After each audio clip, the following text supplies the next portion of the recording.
come back to this conversation as we start actually discussing certain spoilers. Yeah. Okay, so spoiler warnings for anyone listening to this. But How's it going, everyone? Welcome to the Just Pick Something podcast, where we discuss a movie or TV show that we picked after scrolling through Netflix, looking at new releases in movie theaters, flipping between streaming services, or even just grabbing a DVD from the bookcase. I'm Jakes, and I'm here with Mr. Franco, and on this episode, we're going to talk about Spider-Man No Way Home. Released in 2021, directed by John Watts, and at the time of this episode is still in theaters. So dude, this movie was like a trip to think about over time, you know, like in terms of first impressions wise, right? Like I genuinely liked this movie. I thought it was awesome. I had a great time. I walked out of the theater and I was like, oh man, that was awesome. It was cool. I had a great time watching it. I'd love to see this again. And then as it sat with me, I had time to think about it and like days went by. And you know what? I think I had way more problems with this movie after the fact than in the initial watching, you know? oh my god, I was coming into this. Okay, look, I was prepping myself. Okay, so day of, I watched this movie and I have opinions on this movie, and I was like, okay, well, Jake wants to talk about this. All right, well, I have to collect my thoughts. Yeah. All right. And it's like, man, I'm going to go into this conversation and look, this is going to test everybody who wants to listen to us at any point. They're going to come into this episode and they're going to be like, Anthony has terrible opinions and he hates everything. And I'm like, oh God, I came out of this movie not liking it Okay, cool. That's fun. because I was like, went to the movie with my cousin. Mm-hmm. We were watching the movie together. We'll watch Spider-Man No Way Home. We haven't mentioned the movie by name at all so far. Yeah. I'm sure despite, you know, the title showing up on the episode name, but like, yeah, we're talking about Spider-Man No Way Home. No Way Home. I don't know why they went with that naming scheme, but whatever. It's it's what is it? It's Homecoming, Far From Home, and No Way Yeah, Home. which arguably, this movie could also be Far From Home because some characters are very far from home. Yeah. You know, it's so funny that you were like ready just to roast this movie because I also had some issues with this trilogy, and then this movie was the one that was going to be like, ooh, I don't know about this one. This one kind of was a shame. I still think I like the movie quite a bit. It's just I have some serious complaints, faults with this movie as a whole. Yeah, so it's difficult for I understand it's difficult being the one guy out of like millions of people who are like, this movie is amazing. How can you not like it? And it's like, uh I just didn't, man. Like I came out of the movie with my cousin and he's like, yeah, man, I really enjoyed that movie. Like I had a lot of fun. Like, Mhm. oh yeah, like and I'm just not saying anything. I'm keeping to myself. I went to the bathroom. I'm not saying anything. He's like, yeah, man, I really enjoyed that movie. We're like a few feet away from the building. He's like, what did you think of the movie, Anthony? And I looked at him and I'm like, I did not like that movie. Like, I was like, I didn't like it. And he was like, really? And I was like, yeah. And then I went into like a 30-ish minute like thing about like all the things from the beginning. Like, and look, I don't go into movies wanting to dislike movies. Yeah, I mean, me either. That's why despite some of my gripes about this trilogy as a whole so far, I was like, you know, it's gonna be cool. You know, Yeah, there's enough that I've seen that I'm like, all right, yeah, I'm kind of hyped for it. I could clarify that because a lot of people like to be like like to make that argument that like people who are more critical or people who like to label themselves as critics are like, oh, you just hate all things this or all things that. And I'm like, no, no, no. I go into every movie wanting to enjoy the heck out of it. And then because of the way I watch movies, like it will affect my overall enjoyment of it. So this movie, I ultimately was like, all right, cool, this is gonna be fun. I'm excited to see like Alfred Molina and William Defoe. Yeah, dude, I was pretty psyched to see some of the actresses that were like spoiler warning going forward for the rest of this episode, but like William Dafoe's voice was in like the trailer, right? I was pretty excited to see like some of the actors come back to reprise their roles in certain situations, you know? Yeah, I was super excited. I think regardless if I liked it or not, I was like, well, you know, this is like the only like this is another chance to see these actors in these roles. It should be fun. I think ultimately that like they themselves enjoyed being there. The ones that did show up. I will say that the ones that did show up, I think, had fun. So, was there like a certain person that you think really just nailed it out of the park? You know, like a certain like actor or actresses like you thought were like just doing great in this movie? Because for me, I think this was the first movie that I like actually enjoyed the like on-screen romance of Peter Parker and MJ. Like I thought their chemistry in this movie was pretty tight. I thought, yeah, surprisingly, I think, yeah, I think that's been like the main gripe with a lot of people is MJ Peter relationship. I think that mostly comes down to like how they focused on MJ. In the first movie, they kind of gave her like a really off-putting attitude and like character. Where it was like you're not really meant to focus on her. She's kind of a jerk every time you do, Mhm. and it's kind of like awkward. Looking back at that first movie, it's crazy that they made a different character the love interest, which I guess in terms of like maybe a comic book way, it makes sense because you know Peter Parker's had many love interests over the years and stuff. So it's not crazy to imagine like a high school kid being like, "Oh, I'm super into this girl," and then she moved away, and now I'm into a different girl, and it's this great romance that's built to, I guess, the climax in this movie. You know, like I get that. Yeah, no, it was, but like it's interesting. Like I would argue that the MJ in this film feel almost entirely different from how we see her in the last two. That's true. I think that mostly comes down to the fact that she's fairly two-dimensional in the first two movies. She's not much of her own character, at least in my opinion. And in this one, they give her more time. They give her more of like a moral backbone to her character, giving her like actually putting her within like some of the conflicts and stuff, as opposed to more of like just action set pieces Yeah. Oh yeah, for sure. as opposed to like being she obviously has opinions and thoughts and stuff like that in the first movie, but they're mostly played up as like jokes and as a way to play make her character come off really off putting, which is obviously like part of her character, which is fine, but it doesn't come across like she's more than that, which is I think why that relationship felt kind of awkward in the second film. It was like why are we suddenly pretending that you're like super into her when in the first film you have like zero interaction? Um, and in the second film, she kind of gets a little bit more, but she's again a background character. And in this one, I think that their relationship really works because you just get to see them interact more, and you get to see her relay her hopes and dreams and her fears and stuff like that. And it's like, oh wow, you're like a three-dimensional character that I actually like somewhat think is uh and like decently written. Yeah, yeah, for sure. Well, like it's funny because the chemistry in this movie between those two, and even like the three friends in general, right, kind of makes me like really appreciate that in this film, but retroactively makes me dislike the exclusion of that in the previous films because now looking back, there were more chances to just organically put that into the story to make this a like thrilling climax to not only Peter Parker but also you know Ned and also MJ. You know Ned, like his character had some pretty fun development in the first movie. His friend that found out his secrets, you know, his guy behind the chair, so to speak, and then he got kind of sidelined a little bit in the second movie, which is a shame because the second movie, I think one of the biggest weaknesses was just how isolated they made Peter Parker in that movie, which I get was the point because he was down.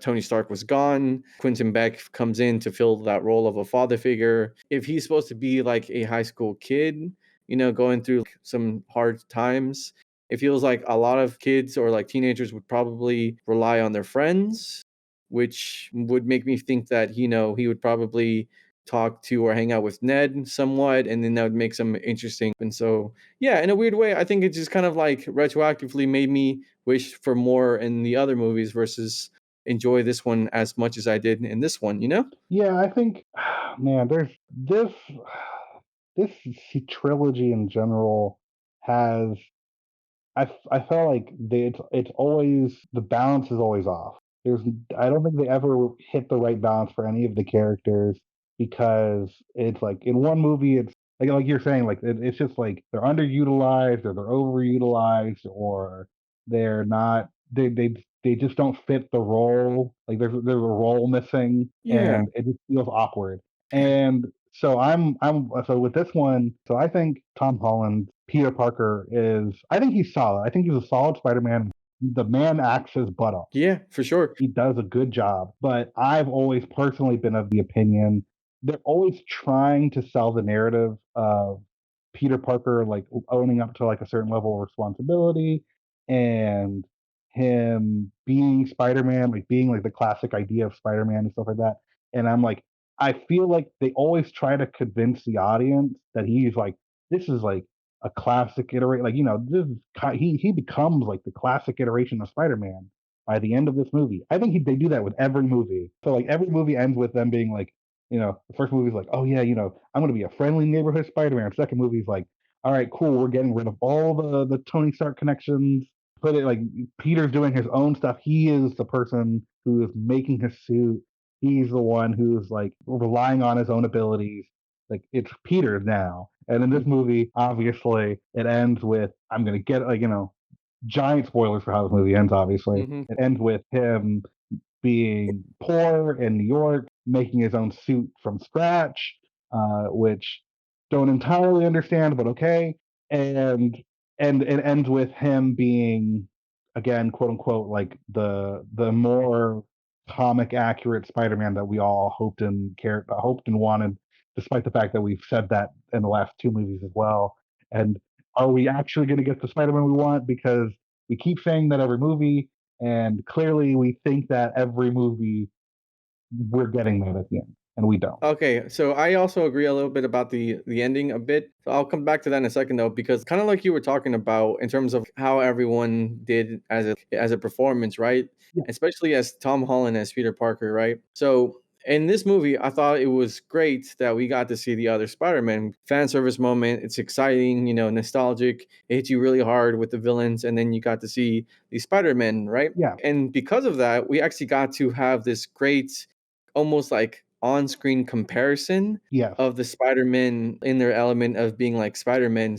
The villains in this movie did a great job. I had some issues with some of the story beats for the villains, but I think overall pretty good, right? yeah. I really liked William Defoe. I think he was wonderful as the Green Goblin again. Jamie Foxx kind of surprised me by being really fun to watch on screen, kind of interacting with everybody as well. Everyone else was, I think, genuinely were doing a good job with what they had, right?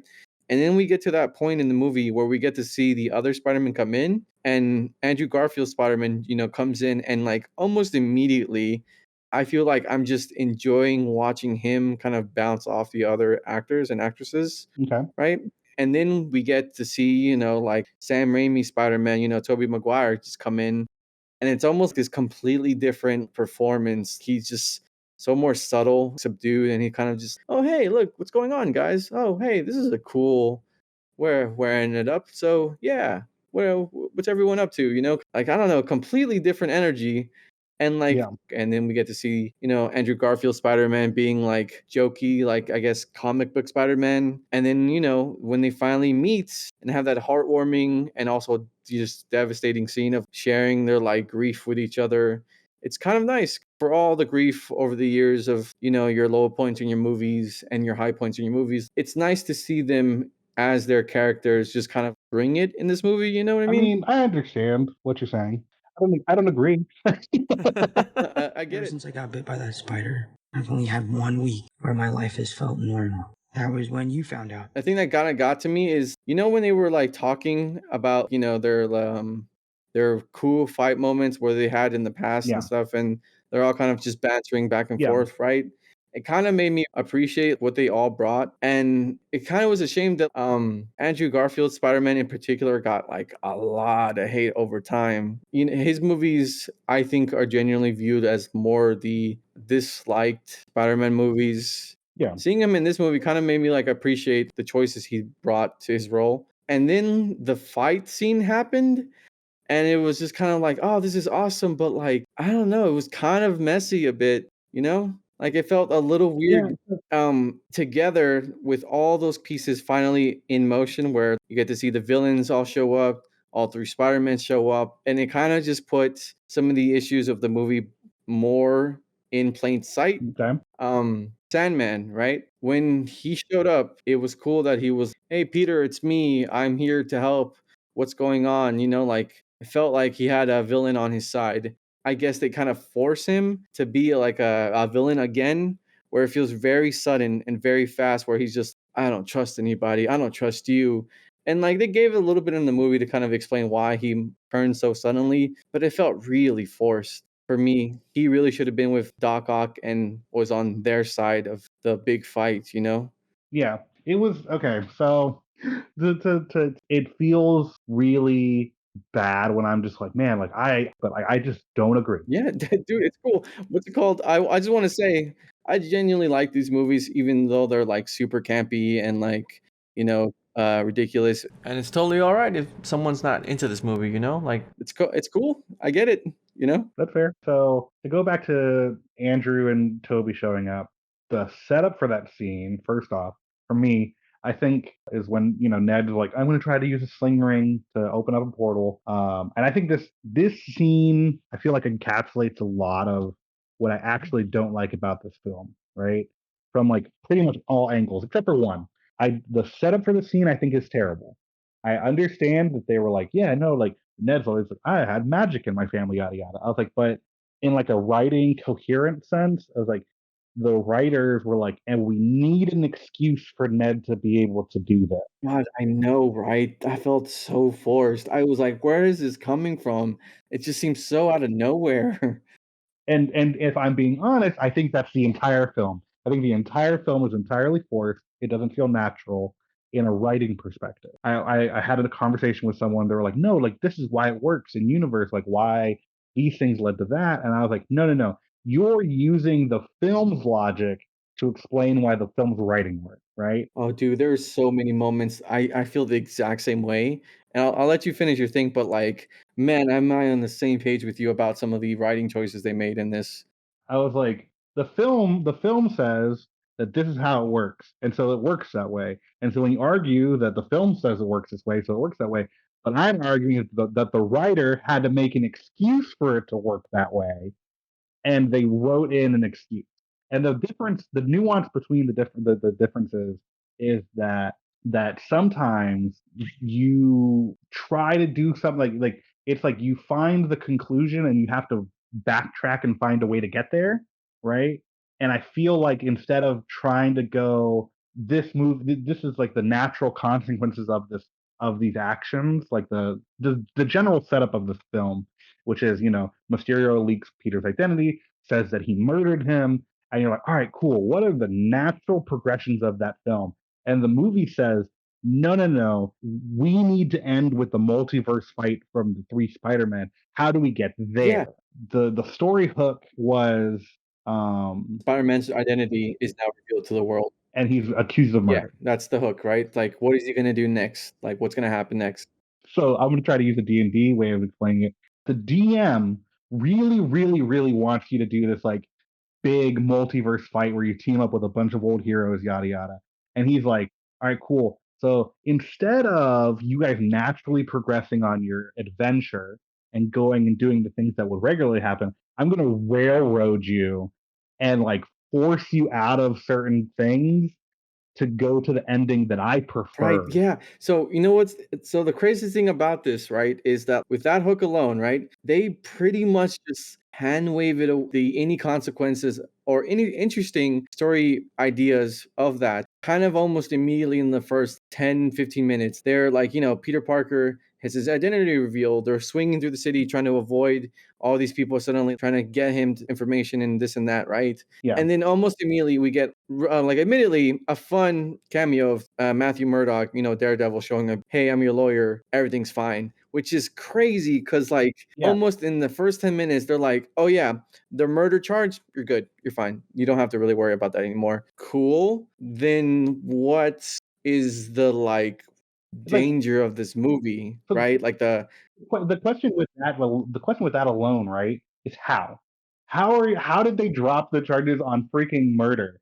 Like damage control, which was like a big MCU, like they're like my built-in excuse was Nick Fury knows about this, and they mm, literally were like, he's off world. What's here now? yeah. And the excuse we came up with was, okay, we need to move along, so that's actually just not a problem. Yeah, which is crazy because, okay, it feels like this movie is forcing a narrative for Peter Parker after building a narrative for Peter Parker in the other movies of him being one of the only costumed heroes in this world who has a secret identity, and then the anticipation to see what happens when the only superhero with a secret identity is revealed, and then it kind of doesn't matter. In the comics, I get it because it's a big deal, right? Like a lot of superheroes have secret identities, so like when they get revealed, it's a big deal because it's their family's in danger, like friends are in danger, like there's genuine consequences, right? And in this movie,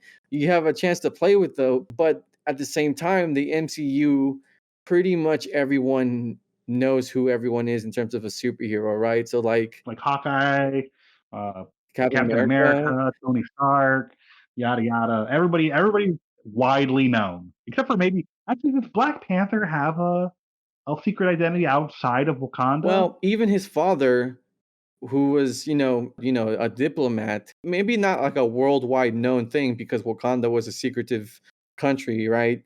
But even there Yeah, was even villains that knew of the Black Panther, right? So like that's fair. They're technically, like, oh yeah, the king is Black Panther. yeah, yeah, Like that's like how. they might it might not be a global thing, but like to a lesser extent, people still know who he is, right? So I feel like you had a really cool opportunity to explore what happens when the only like real superhero with a secret identity in this world gets revealed, right?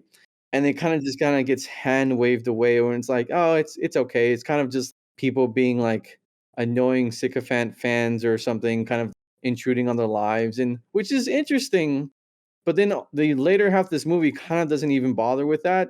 Yeah, it has nothing to do with any of that. Yeah, and the resolution is just more muddled and makes more things where it kind of feels like the movie is just, hey, don't think about it. Where it's like, I kind of want to think about it. Like, I have a lot of questions now. Like, how exactly does this spell work? Why this Doctor Strange just immediately is, yeah, no, let's do it. Where he knew that this was gonna have huge consequences, and he was just like, "No, it's all right." Peter Parker, what? He helped save the universe.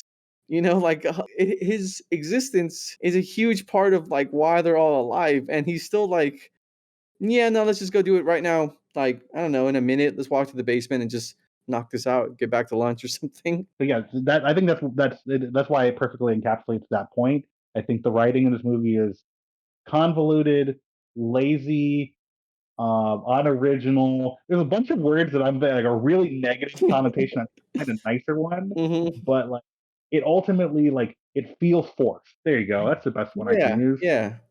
The writing feels forced, and the fakest Spider-Man that I've ever seen jumps out of a portal and uh, takes off his mask, and Power Ranger shrinks to Andrew Garfield size. Uh-huh.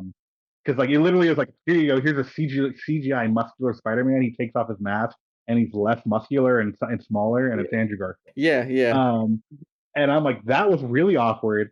The CGI in the scene looks really awkward, and I'll say that I think the majority of the CGI in this film also looks really awkward.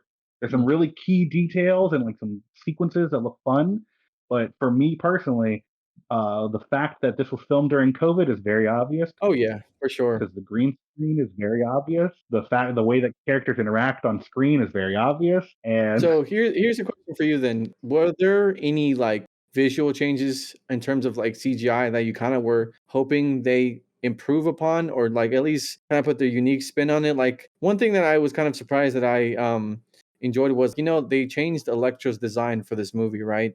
They went from like that blue energy dude that looked like Dr. Manhattan to a more down to earth with some yeah, just right. comic book reference in it, like most of the heroes in the MCU, right? But I kind of wish they went further with the other characters' designs a bit. I would have liked to see a more monstrous reptilian lizard. I kind of wish the Sandman effects was just a little better in some points. And then lastly, I kind of wish they gave William Defoe's face a little green because his face was great. His expressions were wonderful. I kind of would have liked to see a green goblin. You know what I mean? Yeah, so it was okay. So you mentioned specifically the Lizard and Sandman, Mhm, which is why I was like, okay, like I mentioned like the COVID filming, mhm. and I don't like the special effects. I don't think they did a great job with either of those characters, and it feels even worse because I know that they couldn't get the actors to show up. Like, it's not their fault, it's just, like, scheduling Yeah, and yeah. COVID, and there's a bunch of difficulties and stuff, but they couldn't get either the actor for Lizard or the actor for Sandman to show up, so even when you see them transforming back into human, right, they Mhm. reuse footage from their movie. So was that confirmed? Oh, no, it's 100%, yeah. It is 100% reused Ah, footage. okay. So because they couldn't get them, they never showed up on set. They could only do voiceover, so they just reused footage from those old movies and put them in. And it just was like it just speaks overall, I think, to the level of quality that this film had, Mhm. which it was like there are parts that are really stand out. Like I think they do some really good work with like Doc Ock's tentacles and like the electro powers and like Yeah, I liked that idea of the nanoparticles, which are always kind of like a one solution fits all kind of thing. I kind of liked the way they used it in this, where it was just, oh hey, they're gonna kind of just merge with the tentacles. And you're right about the electric effects. I thought those were pretty cool too. yeah, so like I thought those like I'm not gonna hate on this movie the whole time, but I'm just like there are times where it's like this character is very clearly on a green screen. This character is very clearly just in an entirely different room from the rest of them. And it was like I was like, man, like it feels awkward. You know what felt a little awkward? What? I'm kind of disappointed a bit they actually killed Marissa Tomei, Aunt May in this movie. It felt a little like they needed him to suffer a little bit more in this movie to really drive home devastated Spider-Man, which was kind of surprising. I don't know if you like that death. No, it's so I don't. Again, again, it seems so bad that I feel like everything I'm being about is negative, and that's unfortunate because I don't like the movie. But I do try to sprinkle in the things that I do appreciate. I think it does well. I like her as Aunt May. I think she's enjoyable. I very fun and unique. I think it is interesting. Like I have young aunts as young as a year younger than me, and I have aunts that are like only like 10 years older Yeah, than me. dude, I am in a similar position. I was cool with an aunt being, very old and also very young because families are weird like that, you know?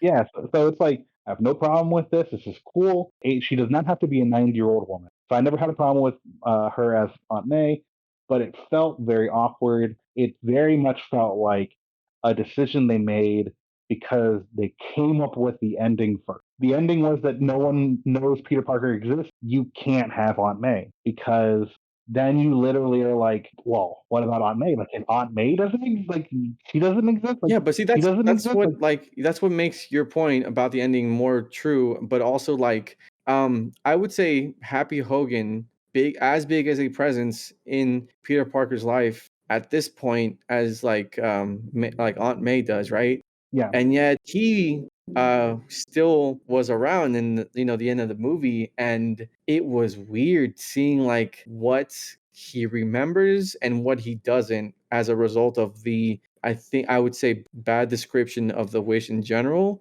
Yes. because like it just kind of further shows the point of that like the whole I guess resolution of this movie of everyone's gonna forget who that Peter Parker is Spider-Man kind of just is messy, like it doesn't make Yeah. sense. So like, okay, so Happy has a relationship with Spider-Man, right? Mhm. What that relationship is, we don't know because we don't understand like how his memories were And changed. to a point, it feels like more of his memories are with Peter, because if we're supposed to be like, if the memories we know of are the ones that he had on screen, it's mostly with Peter not being Spider-Man, you know? Yeah, like 100%. It's like, are all his things replaced with a in costume And Spider-Man? then like what happens to like phone calls or videos or pictures or anything? Like, are they also replaced with like Spider-Man, like a fully suited up Spider-Man? The only reason you can assume this is because they put a GED book in his apartment where it's like his entire existence was actually wiped out, right? So it's he never existed at all. Like not that people don't remember that he existed. It's just that like, oh, Peter Parker never existed. And it's like Yeah, which is an the even weirder choice to make in terms of like existence, like like I mean, what does that mean for like him? I mean, he was pretty worried about going to school. How is that going to affect his life in the as a a citizen of the United States? Yeah. What's it called? Like, yeah, so he effectively has no identity. And yet he got an apartment. Yeah, how does he get an apartment? Does he have a social security number? I don't know. Okay, so May didn't have a nephew. Is that what Happy assumes, that she never had a nephew? Which she would definitely talk about when, they would be dating, you know? Yeah, and so it's like, what are the implications here? So for example, all right, here's a tiny thing from the movie that I don't know if they figured out the implications of this. The only reason that J. Jonah Jameson is no longer in his basement doing news is because he broke the story of Peter Parker being Spider-Man, and now that never existed. So is he going to go back? Ooh, that's I was thinking the same thing because, I enjoyed that visually they showed us like him going from his basement and then we get to see him in like a studio. I guess his paper failed or whatever reason the person in the audience could come up with. It Yeah, gave enough on the screen and it was like, oh hey, look, I guess this led to that, right? But then like at the end of the movie, he's still in the studio, like talking and like narrating about Peter Parker and Spider-Man, or sorry, just Spider-Man, which is like, okay, so wait. So then what was the big thing that led him to his studio, like you mentioned? yeah. So and then okay, I feel like it's sloppy. Mhm. It just feels To me, it kind of feels like an overcorrection on Spider-Man, where they heard a lot of criticisms about him being like Spider-Man, Iron Man, like kid or something like, oh yeah, he has a lot of money because he has access to Tony Stark and he always seems to have like a mentor figure and he hasn't really suffered as much on screen as I guess the other Peter Parkers and stuff. And it feels like they heard all that criticism and they're like, oh, you want a poor, down on his luck Spider Man with no one to turn to? We will give you that in the weirdest way possible. yeah, and I feel like it could have came from a more natural standpoint, Mhm. right? I'm not sure how they would have done it, but I'm sure they could. Like, it feels entirely, again, they came up with a conclusion and they tried to find any way that in their mind made sense. Well, it Uh, doesn't even feel like just a conclusion. It feels like they came up with a conclusion, and also they're like, "All right, guys, we need to tie this in to the multiverse somehow because we're doing multiverse right now. So yeah, let's put Doctor Strange in this movie and have a big third act fight scene between multiverse something like I don't know the villains." And then, like you mentioned, they kind of had to figure their way to that point, which makes me kind of happy that Doctor Strange wasn't as much in this movie, but it made me like annoyed he was in this movie and he felt very just not the character we saw in the other movies a bit kind of dumb. yeah. I don't know if he was very weak or incapable of just handling these specific situations like being trapped in that dimension where it feels like he probably would have gotten out in like a moment, you know? Yeah, like, I'm pretty sure his hands were perfectly like, his arms may not have been free, but you're telling me this man doesn't know an incantation or, like, some hand signs that can, like, dissolve some web? Mhm. Uh, or, like, Or like, I don't know, we be wearing a sentient clothing item that moves on its own free will to maybe take away his chains of spider web that, yeah, so I don't know, it's very, I felt like it was very forced and awkward. I think I'm gonna say that about pretty much Yeah, everything. yeah, it's fair. My name is Dr. Otto Octavius. Peter. No. There's no way your name's Dr. Otto Octavius. That's ironic. Wait, seriously? Well, how about this? Were there, like, any moments that you actually were like, "Oh, this was really awesome. I really like this part in this movie." Okay, so I think Willem Dafoe's Green Goblin comes across really sympathetic. I was like, man, this really works. I was super excited to see that when he was first shown in like the alleyway, him having the conversation with the Green Goblin helmet. Mhm.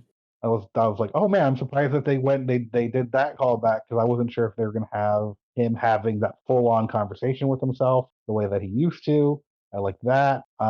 I did like the fact that they explained. I talk about how clunky I think Sandman is in general in this film, but I do like the fact that the reason Sandman is fighting Spider-Man at the end isn't because he wants to destroy the box. He just wants to press it. And I think that's clever that his reason for fighting Spider-Man is different. I agree. I like that, but why would he continue to be distrustful of Spider-Man after the scene where he literally watches him help cure Otto Octavius's madness and proves that he genuinely wants to help them because he's like one of the only villains in this movie that has a legitimate reason to go back to his universe, which is his daughter, which is the whole thing about his character is that he did everything for the sake of his daughter, right? So like why after even that moment would he not try to help Spider-Man just like Otto Octavius did in the end? I think the argument there is, and this is like again one of the few things I will defend that Sandman's his. It's not that his distrust is a thing. I think they needed to drop that whole entire nonsense. I think they should have just solely focused on the fact that he wants to go back to his daughter because Mhm. I think that was his motivation the entire time. It's not that he didn't trust Spider-Man. It's like I don't care about these people. I care about my daughter because it's not because the trust thing is awkward. It's like I don't. It doesn't matter if I trust you or not, Spider-Man. Whether or not you're going to help. All I want to do is go back to my daughter. Mhm. So the longer you try to do this, whether it's going to work or not, the longer it takes me to get back, and the less likely it is that I'm going to get back. So Mhm. I'm going to fight you guys to just end it. I Right. don't care if these people die. I'm not gonna. I don't care if these people do this. I'm not gonna do it.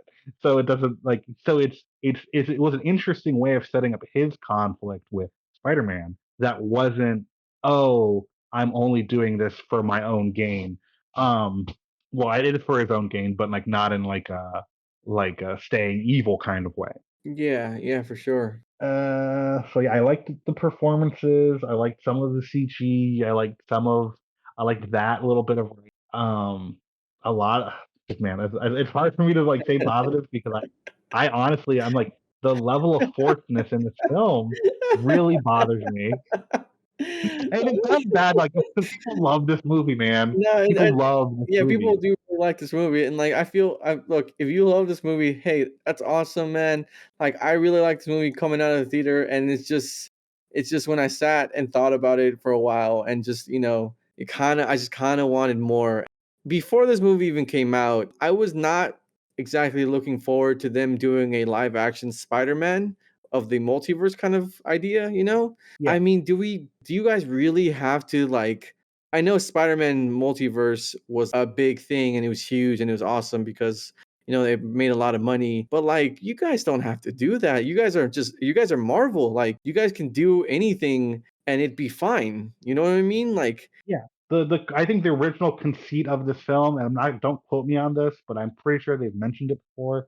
The original idea for this film was that like Craven the Hunter was going to be sent to go hunt down a fugitive Spider-Man. that would have been awesome. That would have been great because that would have definitely fit the theme of like, oh shit, the only costume superhero is revealed and now he's public enemy number one, you know? Yeah, and it makes sense that you follow that story. So yeah, like it was weird that Marvel, and I feel like it was a Sony decision because it probably was Sony like, oh, you guys really like Spider Verse. That weird cameo at the end, like that Venom cameo that felt like Yeah, if the end credits of this movie were just also kind of a mess. I'm sure if I was a big fan of Venom, I would have been like, "Oh, hey, that was awesome." But I was just this feels like this was time and money and that could have been better spent doing something else. yes, And then the trailer for Doctor Strange 2, which was cool. I'm down to see Doctor Strange 2 eventually.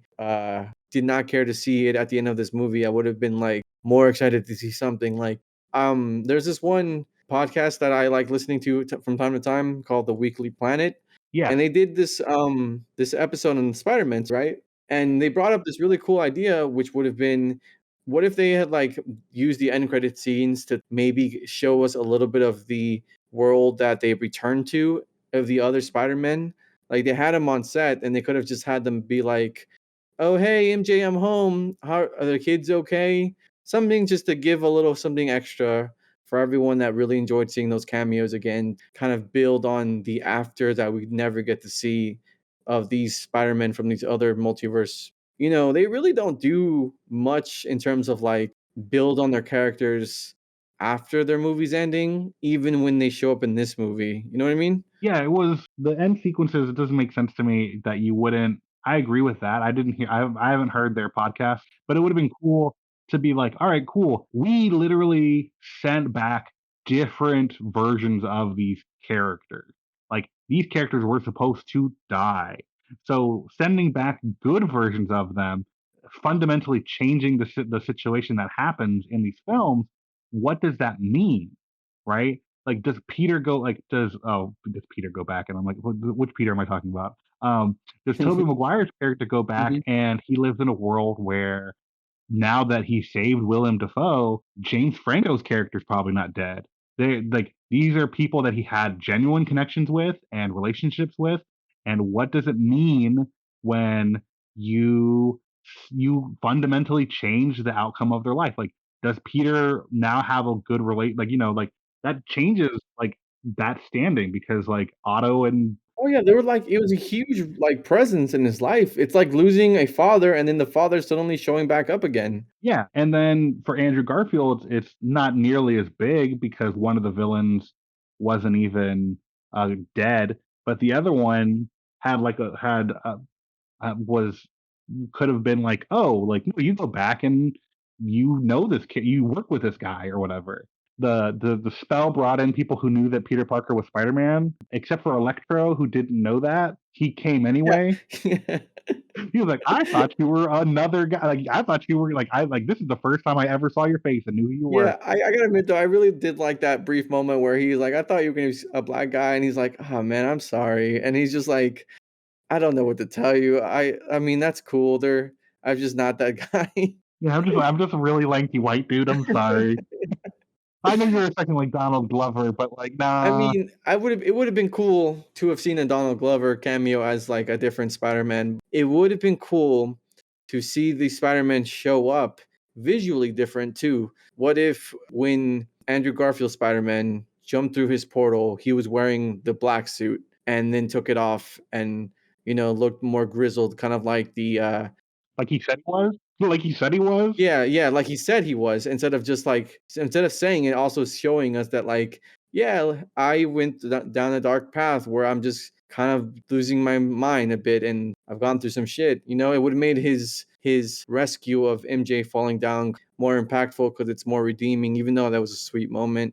And then it would have been cool to see another visual indicator like Tobey Maguire come through and him being like, "Oh, hey, sorry, I actually don't have my spider suit. I haven't spent that much time as Spider-Man because I've been more of a family man lately," or something like that, you know? Yeah, like it doesn't the things that they said regarding how their characters are now don't line up with the way that they act and or what like don't add up, right? Like yeah, Andrew Garfield's like I went down a dark path and I'm like, thanks for telling me, I guess. I can't tell that you did. I mean, unless one I mean, he was really giving it his all in that small monologue where he was acting his ass off. yeah, but like you couldn't tell other than him saying it. And then Toby Maguire when he was reading off the teleprompter. Dude, he it definitely felt like he was just kinda, like, showing up, he's like, "Alright, I'm here. What do I gotta read? Cool." It was for him, it was very much like I don't know, like it sucks that that there is a very clear comparison that we can make with this movie, and it is Into the Spider-Verse for very clear, obvious Oh, reasons. yeah. But it's funny because the producer, yeah, Phil Lord, who's a producer on Into the Spider-Verse, was like our original pitch was to have Tom Holland, Andrew Garfield, and Tobey Maguire in Into the Spider-Verse. That was the film. The original film was Right. that they were going to be in the film. And so it's interesting to be like that movie hinted at it being like a Tobey Maguire adjacent universe, Yeah. right? And being like, this is how, and that Peter B. Parker, the one that is in the majority of the film, Mhm. is pretty much our Tobey Maguire. yeah, it's Yeah. Tobey Maguire Yeah, Spider, for sure. right? And how his relationships and how his life changed, and we visually get to see that. and we get to see it in how his character acts and how he talks. Yeah, for sure, and it makes me feel like I could have, I wish they could have organically put the entrance of these Spider-Men earlier in the movie too. Yeah, because if I want to say there was originally a Craven pitch or whatever, I personally I feel like they didn't know they were going to be able to make this Andrew Garfield Tobey Maguire version for a good bit, and the reason that a lot of the things that have them specifically in it in person feel a lot more clunky is because they had planned for this movie to go a different way, and last minute they were given permission to do Yeah, it. no, it definitely feels that way, especially after, like, you become aware of, production stuff, like, it completely changes your, like, view of this movie a bit, you know? Yeah, so I'm like small things added up in production ended up with a movie that, yes, I think as a general moviegoer, as a person who's a fan of Spider-Man, as a person who's a fan of the MCU, you can go in, you can have a blast, you are going to enjoy the heck out of it. There are so many issues with this movie that I cannot agree, and I'm going to be a Debbie Downer the entire time. No, you're good, you're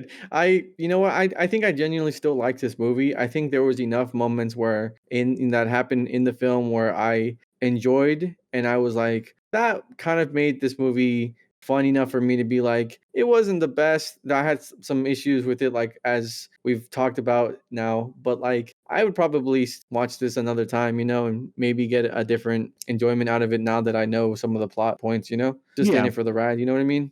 yeah. I mean, hopefully, I can enjoy this movie in subsequent watches because I think I enjoy the first Homecoming more when I go back and watch it, Yeah, right? yeah, for I think sure. when I see that film, I look at it and I'm like, you know what? Like, I don't mind this movie, and so like speaking of random things that I don't know how the universe works is Vulture story is like intrinsically linked to him finding out Peter Parker is Spider-Man. Holy shit, that's right.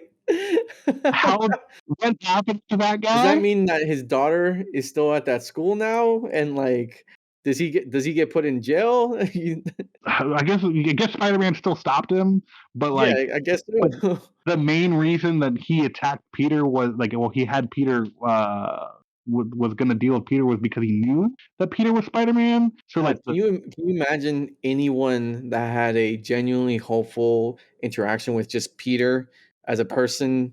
Like, you know, maybe it's just like there was a just random dude on the street who like was about to walk into a car and Peter was just like, "Oh, hey man, watch out." He's like, "Oh shit, thanks." Do you think that dude is just dead now? no, he just remembers Spider-Man saving him. Oh, okay, yeah, sure.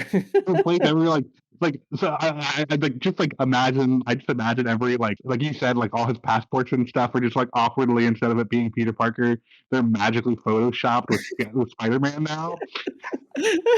His Well, license his license is just Spider dot yeah, man. it's like yeah, it's man, Tom Spider, um, and his hair color is bald. His you know his race is spider or whatever. I don't know, but Spider person. yeah, Spider Person. And so, like, but yeah, no. So I hope that I can like enjoy this movie moving forward. But a lot of what I enjoy about movies is just the craft of it, Yeah. right? There's a lot of work. There's a lot of effort that goes into making these movies. I love ingenuity and creativity in these films. So when I see a movie like this, where I feel like it doesn't do it well, right? Mhm. And that I come out of it being like, man, like I could get it's a fun ride, but I see too much of the things that I consider like lazy or uninteresting or unimaginative, and I'm like, man, it really kills it. Mhm. And I don't like anyone who listens, I don't want to discourage them, and they're going to be like, man, this guy sucks. His opinion is terrible. He's wrong. He's wrong. Wrong. And it's like, no, ultimately I can be entirely wrong about what other people feel like. I'm just explaining and expressing why I disagree. Look, Parker, the danger isn't Mysterio. It's you trying to live two lives at once. And the longer you go on doing that, the more dangerous it becomes. So from here, right? I mean, anyone listening to this can very obviously tell you're in like, you know, in that camp of like not enjoying this movie as much. I think I genuinely like this movie a little more. which is kind of clear. But like, what would you kind of want to see in the next movie? Because they're gonna make another one, you know, and like they set up a whole lot of like rushed, kind of sloppy groundwork. I mean, but they still set something up for another movie after this one, you know? Yeah, so I hope to see the suit in some good lighting. Because that sequence, while fun, is a terrible first look at a suit. Wow, God, I was like, wow, I did not. Why'd you give me only blurry images of your new fancy suit, Spider Dude, Man? I do not like the suits in this trilogy. Like the only suit I kind of like was the first one that he gets from Stark, the like blue and red one The with the the regular blue and yeah, the red. blue and red one with the web under his arms, like Yeah, the web wings, and then also the red and black one a bit. Other than those two, I hate the other ones, man. I kind of liked the little nanotech upgrade that he did. Like he only got like a tiny little bit of it at the end, in the final sequence of this movie, Mhm. right? I will ask, where did that go? Did the spell make him naked? Because he made a new suit. So like Mhm. obviously something happened to that suit, and the only thing I can assume is that the spell made the nanotech forget that he existed, and was like, and now you're nude in New York. Um, but so I hope to see more of the suit. But Uh, I guess I guess I could only hope for like a more classic Spidey, right? mhm. Like we're talking, he's gonna try to find a job, so we're talking photography. I would hope that they introduce probably Gwen Stacy, Harry Black Osborn. Cat. Yeah, Black Cat, that'd be dope. I would love to actually see Craven for one. They keep hinting at that guy, and he never shows up. Who else? I mean, It would be cool to team up with Daredevil. okay, is Silver Sable Black Cat at a different point in comic run, or is that a completely different character? I'm not going to pretend I know anything about Silver Sable. As the only reason I know who that character is because Sony says they're going to make a movie about them. I don't know who Silver Sable is. I'm not a big Spider-Man comic reader. I'll tell anybody this any day. I prefer my Spider-Man in motion. Hold on, here. Let me aggressively type at my computer. Just look up Silver Sable. But I like Spider-Man cartoons, video games, animated TV shows. Man, Spectacular Spider-Man is the best. Yeah, I've read a few. I've played the games mostly. The games are probably my biggest source of liking Spider-Man, right? Of course, Sam Raimi's trilogy was great. Of course, I know some of the characters because I like going on random Wikipedia deep dives and like fandom deep dives from time to time, right? So yeah. I it's not like I don't know some of these characters, but like in terms of like those characters we've mentioned already, it would be really dope to see. Yeah, so it'd be cool. I'd be cool. I'd be down to see different love interests that we haven't seen, different villains that we haven't seen. Again, mostly Craven Mhm. because he's the guy that I've been hoping for so long. If anybody ever talks to me outside of me randomly reviewing films, it's mostly me just randomly pitching ideas for films that I want to see. And Craven, they talk about doing Into the Spider Verse movie for all the female characters like Spider Gwen, Silk, Mhm. Spider Woman, etc., Oh etc. yeah, And Silk can be another character they can introduce as a romantic interest as well. that'd be cool. I would love to see, but because they pitched a female Spider Verse movie, I was like, ah, yes. Who's the main bad guy for into female into the Spider Verse? I was like, who is like the guy that I can I can character assassinate, but like make it believable? And it was 100% Craven. I was like, a guy who's obsessed about hunting Spider-Man, and he wants to, he's like, ah, yes, I'm going to hunt down Spider-Man, and it'd be like, all right, cool. So you're going to fight Spider Woman. Craven's like Spider-Man, Spider-Man, Spider-Man, and then and the multiverse is like, all right, you're going to fight a group of Spider Women, and I was like, I character assassinate Craven. He's a misogynist, and he's like, I don't want to fight Spider Woman. That dude sucks. Like he hunts people and also animals and shit to like an absurd extent. Yeah. So it's like, I'm gonna make you a douchebag and say that Gwen Stacy's gonna beat your butt. And Mhm. it'll be fun and like it's an excuse to be like, why would he fight them? It's like, oh, he killed his Spider-Man, and when another Spider-Man came to like recruit his Spider-Man for like a a multiverse team, right? He comes to the realization that like, oh, there's a multiverse of Spider-Man, and I can just hunt them all. Yeah, And that would have then been great. Dude, that would have been a solid way for Sony or Marvel to force in a multiverse tie-in to their movie. Even in this movie, where it would have been like, hey, Peter, I'm hunting you. And then we suddenly another Spider-Man from a different universe shows up. And it's like Tobey Maguire being like, hey, I'm here to warn you. There's this dude hunting us. And then, Andrew Garfield shows up and he's like, in fight with Craven, and he's like, "Oh, good, you found him," or something like quippy, yeah, that would be super fun. That would have been really dope, actually. Man, that just makes me want Craven even more. He's just an easy character to like have fun with. Yeah, I mean, because he's just Um, he's just a guy that loves to hunt and kind of shitty about his views on everybody. yeah, but speaking of which, there was a missed opportunity to not bring in at least an alternate universal version of Miles because Miles knows that Peter Parker is That's Spider-Man. true. Yeah, I think this movie had like I have no problem with like a premise that like there's multiverse of Spider-Man. We get to bring back old villains, yada yada. I think that's all perfectly fine. I don't think this movie capitalizes on its ideas. I think it's really short-sighted with how it implements things. At the end of the day, watch Spider-Man 2, watch Into the Spider-Verse. I think those are both better. I am excited to see if you end up liking the animated Spider movie that's coming out with the next Into the Multiverse movie. Oh yeah, Across the Spider-Verse. I'm super hyped for that. I Yeah, me think too. visually right now, it's already like one of my most anticipated films. Yeah.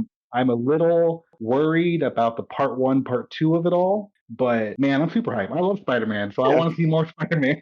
Yeah, for sure. I just think it's gonna be fun if like when that comes around, you're just like, man, I'm gonna tell you, I had so much problems with this movie. And I'm like, oh no, and Oh not man, another one.